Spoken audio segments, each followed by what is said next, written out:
लुका प्रमाणे जेजू क्रिस्ताचे शुभ वर्तमान आवेसपूर 11 वड 15 ते 26.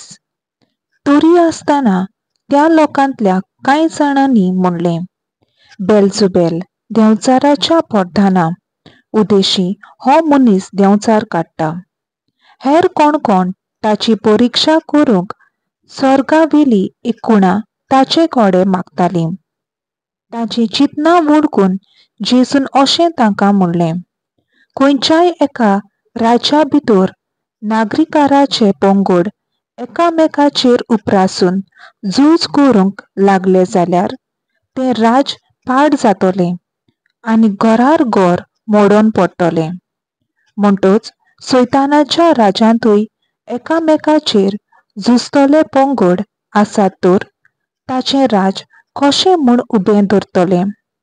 कित्याक बेलजुबेलाचे पदवेन हांव देंवचार काडटा म्हूण तुमी म्हणटात. हांव बेलजुबेलाचे पदवेन देंवचार काडटा जाल्यार तुमचीं भुरगीं कोणाचे पदवेन काडटात तर? म्हणटच तींच तुमची न्हीद करतलीं.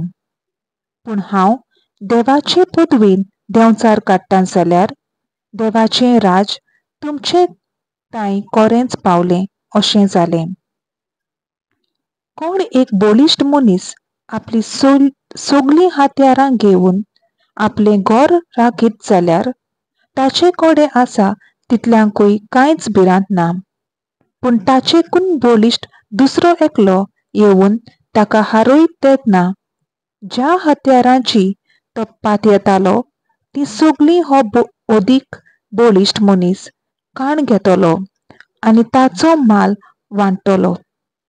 म्हज्या बागानांत ती म्हजेर आड आसात आनी म्हजे बाराबर पुंजायनांत ती शिंपडायतात.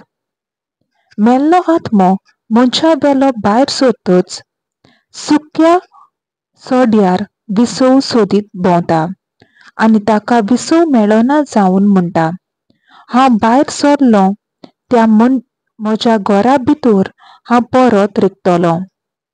आनी थंय ये जाल्यार तें झाडलोलें आनी निटयलोलें ताका मेळटा.